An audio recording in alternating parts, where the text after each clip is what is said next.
ಮಲೆನಾಡು ಭಾಗಗಳಲ್ಲಿ ವ್ಯಾಪಕವಾಗಿ ಮಳೆ ಸುರಿಯುತ್ತಿದ್ದು ತುಂಗಭದ್ರಾ ನದಿ ಮೈದುಂಬಿ ಹರಿಯುತ್ತಿದೆ. ನದಿಯಲ್ಲಿ ನೀರಿನ ಪ್ರಮಾಣ ಹೆಚ್ಚಾದ ಹಿನ್ನೆಲೆ 2 ಗ್ರಾಮಗಳ ಸಂಪರ್ಕ ಕಡಿತಗೊಂಡಿದ್ದು ಗ್ರಾಮಸ್ಥರು ಪರದಾಡಬೇಕಾದ ಪರಿಸ್ಥಿತಿ ನಿರ್ಮಾಣವಾಗಿದೆ.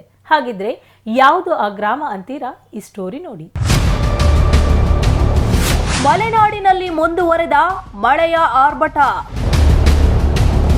ಎಡೆಬಿಡದೆ ಸುರಿಯುತ್ತಿರುವ ಮಳೆಯಿಂದಾಗಿ ಮೈದುಂಬಿ ಹರಿಯುತ್ತಿರುವ ತುಂಗಭದ್ರಾ ನದಿಯಲ್ಲಿ ನೀರಿನ ಪ್ರಮಾಣ ಹೆಚ್ಚಾದ ಹಿನ್ನೆಲೆ ಉಕ್ಕಡಗಾತ್ರಿ ಪತ್ತೆಪುರ ಗ್ರಾಮಗಳ ನಡುವಿನ ಸಂಪರ್ಕ ಕಡಿತ. ಮಲೆನಾಡು ಭಾಗಗಳಲ್ಲಿ ಪುನರ್ವಸು ಮಳೆ ಅಬ್ಬರಿಸಿ ಬೊಬ್ಬಿರಿಯುತ್ತಿದೆ. ವ್ಯಾಪಕವಾಗಿ ಸುರಿಯುತ್ತಿರುವ ಮಳೆಯಿಂದಾಗಿ ಜಲಾಶಯಗಳಿಗೆ ಜೀವಕಳೆ ಬಂದಿದ್ದು ದಾವಣಗೆರೆ ಜಿಲ್ಲೆಯಲ್ಲಿ ತುಂಗಭದ್ರಾ ನದಿ ಅಪಾಯ ಮಟ್ಟ ಮೀರಿ ಉಕ್ಕಿ ಹರಿಯುತ್ತಿದೆ. ನದಿಯಲ್ಲಿ ನೀರಿನ ಮಟ್ಟ ಏರಿಕೆಯಾಗಿದ್ದು ಇದೀಗ 2 ಗ್ರಾಮಗಳ ನಡುವಿನ ಸಂಪರ್ಕ ಕಡಿತಗೊಂಡಿದೆ. ಉಕ್ಕಡಗಾತ್ರಿ ಹಾಗೂ ಪತ್ತೆಪುರ ಸಂಪರ್ಕಿಸುವ ರಸ್ತೆಯ ಮೇಲೆ ನೀರು ಹರಿಯುತ್ತಿದ್ದು 2 ಗ್ರಾಮಗಳ ನಡುವಿನ ರಸ್ತೆ ಸಂಪೂರ್ಣವಾಗಿ ಜಲಾವೃತಗೊಂಡಿದೆ. ಇದರಿಂದಾಗಿ ಉಕ್ಕಡಗಾತ್ರಿಗೆ ಬರುವ ಭಕ್ತರು, ಜಮೀನುಗಳಿಗೆ ತೆರಳುವ ರೈತರು ಪರದಾಡಬೇಕಾದ ಪರಿಸ್ಥಿತಿ ನಿರ್ಮಾಣವಾಗಿದೆ. ಈಗ 5 ವರ್ಷದ ಹಿಂದೆ ಮನವಿ ಮಾಡಿದ್ರು ಸರ್, ಅದಕ್ಕೆ ಸ್ಪಂದನೆ ಮಾಡಿದರು. ಬಟ್ ಆದರೆ ಈ ಬ್ರಿಡ್ಜನ್ನು ಮಾಡಿದರು, ನಿರೀಕ್ಷೆ ಮಟ್ಟದಲ್ಲಿ ಮಾಡಲಿಲ್ಲ. ಇದು ರೋಡು ಮತ್ತು ಬ್ರಿಡ್ಜು ಇನ್ನೊಂದು ಸ್ವಲ್ಪ ಹೈಟ್ ಆಗಬೇಕಾಗಿತ್ತು.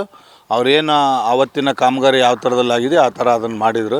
ಇಲ್ಲಿ ಉಕ್ಕಡಗಾತ್ರಿಯಿಂದ ನಂದಿಗುಡಿ ಮಾರ್ಗವಾಗಿ ಹರಿಹರಕ್ಕೆ ಹೋಗುವಂಥ ರಸ್ತೆ ಸಂಪೂರ್ಣವಾಗಿ ಬಂದಾಗಿದೆ. ಈ ಶಾಲಾ ಮಕ್ಕಳಿಗೆ ಬಸ್ಸು ಸಹ ಬರೋದಿಲ್ಲ. ಈ ಮಾರ್ಗವಾಗಿ ಬರ್ತಕ್ಕಂಥ ಯಾವುದೇ ವಾಹನಗಳಿಗೆ ಸಂಚಾರಕ್ಕೆ ಅಡ್ಡಿ ಆಗ್ತಾಯಿದೆ. ಅದೇ ಥರ ತುಮ್ಮಿನಕಟ್ಟಿ ಮಾರ್ಗವಾಗಿ ಹೋಗುವಂಥ ಬ್ರಿಡ್ಜು ಸಹ ಇವಾಗ ಆಲ್ರೆಡಿ ಇನ್ನೇನು ಕೆಲವೇ ಗಂಟೆಗಳಲ್ಲಿ ತುಂಬ ಪರಿಸ್ಥಿತಿಯಲ್ಲಿದೆ.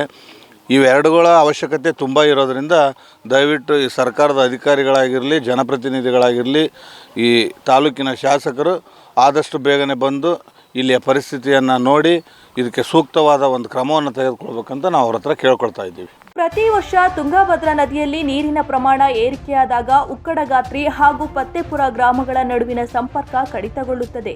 ಈ ಭಾಗದ ರಸ್ತೆ ಹಾಗೂ ಸೇತುವೆಯನ್ನ ಮೇಲ್ದರ್ಜೆಗೇರಿಸುವಂತೆ ಸಂಬಂಧಪಟ್ಟ ಇಲಾಖೆ ಅಧಿಕಾರಿಗಳು ಹಾಗೂ ಶಾಸಕರಿಗೆ ಸಾಕಷ್ಟು ಬಾರಿ ಮನವಿ ಮಾಡಿದರೂ ಯಾವುದೇ ಪ್ರಯೋಜನವಾಗಿಲ್ಲ ಎಂದು ಗ್ರಾಮಸ್ಥರು ಆಕ್ರೋಶ ವ್ಯಕ್ತಪಡಿಸಿದ್ದು ಸೇತುವೆ ಹಾಗೂ ರಸ್ತೆಯನ್ನ ಮೇಲ್ದರ್ಜೆಗೇರಿಸುವಂತೆ ಮನವಿ ಮಾಡಿದ್ದಾರೆ. ಪ್ರತಿ ವರ್ಷನೂ ಸಹಿತ ನಾವು ಅರ್ಜಿ ಮನವಿ ಕೊಟ್ಟರು ಸಹಿತ ಶಾಸಕರಾಗಲಿ ಯಾರಾಗಲಿ ಇದಕ್ಕೆ ಸ್ಪಂದನೆ ಮಾಡ್ತಾ ಇಲ್ಲ. ಆಮೇಲೆ ಮೇಲಾಧಿಕಾರಿಗಳು ಬರ್ತಾರೆ ಹೋಗ್ತಾರೆ, ಸುಮ್ಮನೆ ಏನು ಅದ್ರ ಬಗ್ಗೆ ನೋಡ್ಕೊಂಡು ಸುಮ್ಮನೆ ಹೋಗಿಬಿಡ್ತಾರೆ. ಇದ್ರ ಬಗ್ಗೆ ಕಾಳಜಿ ನಡೆಸಲ್ಲ. ಆಯ್ತು ಬಿಡು, ಇದನ್ನ ಏನಾರ ಬರ್ಕಾಟ್ರಿ ಅಂತ ಹೇಳ್ತಾರೆ. ಜೊತೆಗೆ ಅಧಿಕಾರಿಗಳನ್ನ ಕರ್ಕೊಂಬಂದಿರ್ತಾರೆ. ಅವ್ರು ಅಲಕ್ಷ್ಯ ಮಾಡಿ ಇಷ್ಟೊಂದು 5 ವರ್ಷಗಳನ್ನ ಏನೋ ಅದ್ರ ಬಗ್ಗೆ ಗಮನ ತಗೊಳ್ಳೋದಿಲ್ಲ. ಮತ್ತು ಮುಂದಿನ ಎಲೆಕ್ಷನ್ ಬಂದಾಗ ಏನಾದರೂ ಮತ್ತೆ ಇದು ಮಾಡ್ಬೇಕಾರೆ ಅವರು ಸ್ಪಂದನೆ ಮಾಡಿದವ್ರು. ಬ್ರಿಡ್ಜು ಮೇಲ್ದರ್ಜೆಗೆ ಎಸ್ಬೇಕ್ರಿ. ಅದನ್ನು ಇನ್ನೂ 4 ಕಡೆ ಏರಬೇಕು. ಆಮೇಲೆ ತುಮ್ಮಿಕಟ್ಟಿ ರಸ್ತೆ, ತುಮ್ಮಿಕಟ್ಟಿದ್ದು ಸಹಿತ ಉಕ್ಕಡಗಾತ್ರಿ ರಸ್ತೆನೂ ಈಗ ಕಡಿತ ಆಗ್ತೈತಿ. ನೀರನ್ನು ಏರಿಕೆ ಆಗಿದೆ, ಅದನ್ನು ಸಹಿತ ಏರಿಕೆ ಮಾಡಬೇಕಂತ ನಮ್ಮ ಮನವಿ. ಇನ್ನಾದರೂ ಶಾಸಕರು ಹಾಗೂ ಸಂಬಂಧಪಟ್ಟ ಇಲಾಖೆ ಅಧಿಕಾರಿಗಳು ಎಚ್ಚೆತ್ತುಕೊಂಡು ರಸ್ತೆ ಹಾಗೂ ಸೇತುವೆ ಮೇಲ್ದರ್ಜೆಗೆ ಏರಿಸುತ್ತಾರಾ ಎಂಬುದನ್ನು ಕಾದು ನೋಡಬೇಕಿದೆ.